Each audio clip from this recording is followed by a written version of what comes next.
12월 17일 손잡는 교회 아침밥상 모임에 사랑하는 여러분들을 초대합니다. 예수님의 십자가 구속의 은혜로 우리는 그리스도 안에 거하여 승리의 찬송을 부르는 자로 인도함을 받았습니다. 오늘도 주님의 손을 붙잡고 주님과 함께 동행하는 귀한 날 되시기를 축복합니다. 다같이 사도신경 하심으로 신앙 고백하시겠습니다. 전능하사 천지를 만드신 하나님 아버지를 내가 믿사오며 그 외아들 우리 주 예수 그리스도를 믿사오니 이는 성령으로 잉태하사 동정녀 마리아에게 나시고 본디오 빌라도에게 고난을 받으사 십자가에 못 박혀 죽으시고 장사한 지 사흘 만에 죽은 자 가운데서 다시 살아나시며 하늘에 오르사 전능하신 하나님 우편에 앉아 계시다가 저리로서 산자와 죽은 자를 심판하러 오시리라. 성령을 믿사오며 거룩한 공예와 성도가 서로 교통하는 것과 죄를 사하여 주시는 것과 몸이 다시 사는 것과 영원히 사는 것을 믿사옵나이다. 아멘. 찬송가 122장 참 반가운 성도여 찬송 드리겠습니다.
제20장. 또 내가 보매 천사가 무저갱이 열쇠와 큰 쇠사슬을 그의 손에 가지고 하늘로부터 내려와서 용을 잡으니 곧 옛 뱀이요 마귀요 사탄이라. 잡아서 1000년 동안 결박하여 무저갱에 던져 넣어 잠그고 그 위에 인봉하여 천년이 차도록 다시는 만국을 미혹하지 못하게 하였는데 그 후에는 반드시 잠깐 노이리라. 또 내가 보좌들을 보니 거기에 앉은 자들이 있어 심판하는 권세를 받았더라. 또 내가 보니 예수를 증언함과 하나님의 말씀 때문에 목배임을 당한 자들의 영혼들과 또 짐승과 그의 우상에게 경배하지 아니하고 그들의 이마와 손에 그의 표를 받지 아니한 자들이 살아서 그리스도와 더불어 천년 동안 왕 노릇하니 그 나머지 죽은 자들은 그 천년이 차기까지 살지 못하더라. 이는 첫째 부활이라. 이 첫째 부활에 참여하는 자들은 복이 있고 거룩하도다. 둘째 사망이 그들을 다스리는 권세가 없고 도리어 그들이 하나님과 그리스도의 제사장이 되어 천년 동안 그리스도와 더불어 왕 노릇하리라. 천년이 참에 사탄이 그 옥에서 놓여 나와서 땅의 사방 백성 곧 곡과 마곡을 미혹하고 모아 싸움을 붙이리니 그 수가 바다의 모래 같으리라. 그들이 지면에 널리 퍼져 성도들의 진과 사랑하시는 성을 두르매 하늘에서 불이 내려와 그들을 태워버리고 또 그들을 미혹하는 마귀가 불과 유황못에 던져지니 거기는 그 짐승과 거짓 선지자도 있어 세세토록 밤낮 괴로움을 받으리라.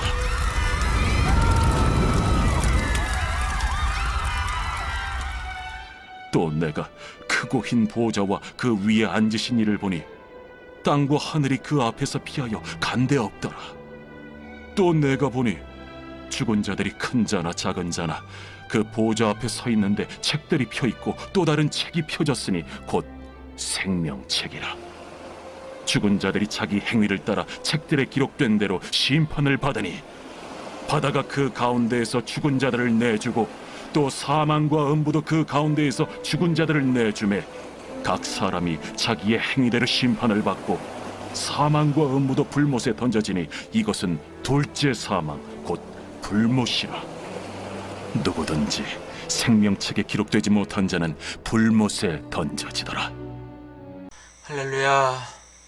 오늘도 주님 안에서 평안하시고 성령 충만하시기를 주님의 이름으로 축복을 드립니다.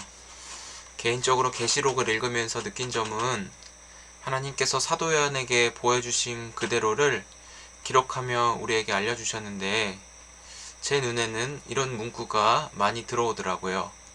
내가 보매 또 내가 보매. 사도 요한이 계속적으로 하나님의 말씀을 공급받으면서 말씀하시고자 하는 그 뜻을 직접적으로 바라보았고 누구보다 먼저 목격했을 때 기분은 어땠을까? 그런 생각이 들더라고요. 한편으로는 부러움으로 느껴지기도 했습니다. 요한은 예수님이 사랑하는 자여서 특별한 은혜를 주신 건가 라는 생각도 들었는데 오늘 이 10장 말씀을 보면서 사도 요한이 본 내용이 이런 것 같아요. 1절에도 내가 보니 이렇게 시작하잖아요. 근데 제가 만약에 사도 요한의 입장이라면 야, 이 내용은 정말 한 편의 영화를 보는 것 같은 내용인 것입니다. 천상에서 일어난 그 일들이 실제적으로 이 땅 가운데도 이루어지게 되는데 그 일을 먼저 목격한 거잖아요. 흔히 말하는 천년왕국에 대해서 좀 간단하게 언급도 하고 있습니다. 그런데 우리가 사는 이 시대에는 교회 시대라고 해요. 그랬을 때 여기서 말하는 천년은 문자적으로 숫자 1000년을 의미하는 것이 아닙니다. 천년의 시기는 상징적으로 부활하신 예수님이 승천하시고 오순절에 성령님이 오셨잖아요. 말씀대로. 그러면서 초대교회가 출발했습니다. 그러면서 예수님이 언제 오실지 알 수 없는 그 재림하셔야 끝이 나는 그 시기를 천년의 시간으로 잡고 있는 것이죠. 다른 말로 말하면 이 천년이라고 하는 시간을 세상 끝날이라고 부르기도 합니다. 신학적 용어로 무천년설이라고 불리기도 하는데 저희는 이것을 지지해요. 천년왕국은 왕 대신 그리스도와 함께 성도들이 그리스도와 왕노릇하는 것을 의미하거든요. 무적행에 갇힌 사탄 마귀가 잡혀서 천년 동안 결박을 당하였지만 3절에 보시면 그 후에 반드시 잠깐 놓이게 된다라고 말하고 있어요. 7절에도 사탄이 그 옥에서 놓여 이렇게 말을 합니다.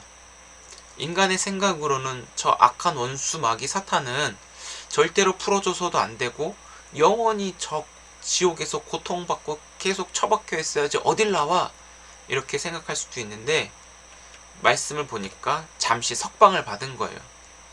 우리가 하나님의 의도는 알 수 없습니다. 왜 잠깐 동안 놓여 있는지도 모르겠습니다. 그렇지만 하나님께서 세상을 심판하시기 위한 하나의 계획이었다라는 것은 분명한 사실입니다. 사탄이 놓여 있다고 해서 우리가 사는 이 세상에 활동하고 있다라는 것도 경험적으로 느끼게 되죠. 사탄이라는 존재는 미혹하는 자, 속이는 자라고 불려지는데 끊임없이 그는 하나님과 대적하는 자로 사람들을 이용하지 않습니까? 근데 이 사탄은 대한민국에만 있는 것이 아니라 전 세계적으로 보아야 합니다. 만약에 사탄이 대한민국에만 있다는 것을 안다면 어느 누가 대한민국에 살겠습니까? 근데 여기에 해당하는 근거가 7절에 보면 그 수가 바다의 모래 같다라고 말하고 있습니다. 사탄은 하나님께서 아브라함과 언약을 맺었을 때 이삭을 통하여 하나님의 백성들을 하늘의 별과 바다의 모래와 같이 태어나게 하실 거라고 하였잖아요. 바로 이 하나님의 백성들과 대적하는 자가 바로 사탄인 것이죠. 잠깐 동안 놓여있는 이 사탄은 이미 자신이 패배자라는 것을 알고 있습니다. 왜냐하면 저 하늘에서 쫓겨나서 이 땅으로 왔기 때문이죠. 그래서 그 사탄의 역할은 하나님의 백성들에게 두려움을 끼쳐주어서 스스로 자멸하게끔 하는 것인데, 하나님은 하나님의 백성들에게 말씀을 주셔서 사단이 주는 두려움을 깨추게 하십니다. 말씀이 임하면 두려움이 사라지게 하는 하나님의 능력을 우리가 소유하고 있어요. 그래서 말씀하시잖아요. 예수님은 두려워하지 말라. 하나님도 이사야 41장에서 두려워하지 말라. 내가 너와 함께함이니라 말씀하고 있잖아요. 하나님이 함께함으로 인하여서 사단이 주는 두려움을 우리가 제압하고 제거할 수 있는 것이죠. 철로역정에서 크리스천이라고 하는 사람이 순례 여정을 가잖아요. 근데 사슬로 묶여있는 사자를 볼 때 자신이 믿음이 있는지 없는지를 시험합니다. 사자가 묶여있어서 그 묶여있는 사자를 볼 때 우리는 두려워할 필요가 없습니다. 그런데도 묶여있는 그 줄을 보지 못하고 으르렁거리는 소리에 겁먹을 때가 굉장히 많이 있다라는 거예요. 이 사단과의 싸움은 오랫동안 지속되었지만 하나님이 우리에게 주시는 은혜는 그리스도께서 싸워서 이겨놓으신 승리가 믿음으로 우리에게 주어졌다라는 사실을 꼭 기억하셨으면 좋겠어요. 주님이 이루어놓으신 승리는 우리가 믿음으로 받는 거예요. 그럴 때 우리도 주님 안에 있기 때문에 우리도 승리자로 주께서 불러주신다는 것을 꼭 명심하셨으면 좋겠습니다. 사랑하는 성도 여러분, 지금도 사탄은 거짓 선지자들을 통해서 끊임없이 미혹하고 우는 사자처럼 덤벼들어서 우리를 하나님과 떨어뜨리게 합니다. 그리고 계속 광명한 천사처럼 둔갑하여서 정말 아름다운 것처럼 화려한 것처럼 우리를 속여서 거기에 빠지게 만듭니다. 때로는 협박과 폭력과 억압과 다양하게 우리를 공격하지만 사탄은 묶여있는 자, 패배와 지옥행이 결정된 자라는 것을 우리가 오늘 이 말씀을 통하여 기억하셨으면 좋겠어요. 주님은 우리를 예수의 십자가 구속으로 구원하셨잖아요. 값을 주고 우리의 존재를 예수의 피값으로 사셨잖아요. 우리 안에 예수의 생명이 있잖아요. 끝까지 예수의 생명을 붙잡고 믿음으로 살아가는 우리를 주께서 하나님 나라 생명책에 기록해 놓으셨다라는 사실이에요. 저 원수 마귀는 이미 패배한 자로 지옥행이 결정된 저들이 부르짖고 으르렁거린 소리에 우리가 마음을 빼앗겨서는 안 될 것입니다. 우리는 오늘도 우리에게 말씀하여 주신 하나님, 두려워하지 말아라. 내가 너희와 함께 할 것이다. 저들은 패배자다. 나와 함께 하자. 주님은 항상 우리에게 손 내밀어 그 손을 붙잡도록 인도해 가십니다.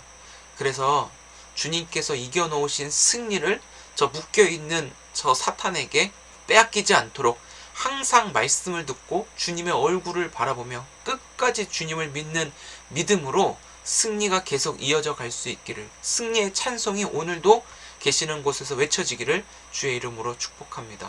기도하겠습니다. 좋으신 하나님 감사합니다. 우리를 내버려 두지 않으시고 주님의 사랑으로 주님께서 이루어 놓으신 승리를 우리가 믿음으로 받게 하셨습니다. 받는 것도 주님이 주셔서 믿음을 알게 하시고 은혜로 주께서 역사하셨습니다. 그럼에도 불구하고 우리가 주어지는 소리가 보여지는 것들이 너무나 우리의 마음을 미혹하고 심란하게 하고 두렵게 만드는 것에 너무나 많이 치우쳐 있습니다.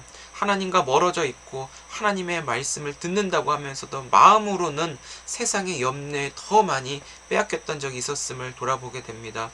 우리의 연약함을 용서하여 주옵소서. 이 시간 이후 사단의 정체, 사단의 존재는 묶여있는 자고 우리를 위협하지만 실제적으로 해를 할 수 없는 그런 패배자라는 것을 인정하며 더욱더 완전한 승리를 우리에게 허락하신 하나님의 말씀에 우리의 생애와 우리의 오늘의 삶 전체를 말씀에 둘 수 있도록 성령이여 도와주옵소서. 함께 하실 주님을 기대합니다. 예수님의 이름으로 간절히 기도드립니다. 아멘. 주님 가르쳐 주신 기도로 예배 마치겠습니다. 하늘에 계신 우리 아버지여, 이름이 거룩히 여김을 받으시오며 나라의 임하옵시며 뜻이 하늘에서 이루어진 것 같이 땅에서도 이루어지이다. 오늘날 우리에게 일용할 양식을 주옵시고 우리가 우리에게 죄지은 자를 사하여 준 것 같이 우리의 죄를 사하여 주옵시고 우리를 시험에 들게 하지 마옵시고 다만 악에서 구하옵소서. 대개 나라와 권세와 영광의 아버지께 영원히 있사옵나이다. 아멘. 네, 감사합니다. 오늘도 주님 안에서 많이 사랑하고 축복드립니다. 오늘 밤 9시에 어김없이 금요 기도회가 있습니다. 2022년을 우리가 함께 꿈꾸고 주님의 일하심을 기대하면서 기도할 수 있었으면 좋겠습니다. 무에서 유를 창조하신 하나님의 능력만이 우리가 전적으로 믿고 의지할 수밖에 없습니다. 함께 기도하며 하나님의 역사를 경험할 수 있는 기도의 시간이 되기를 축복합니다. 우리 이따 9시에 뵙도록 하겠습니다.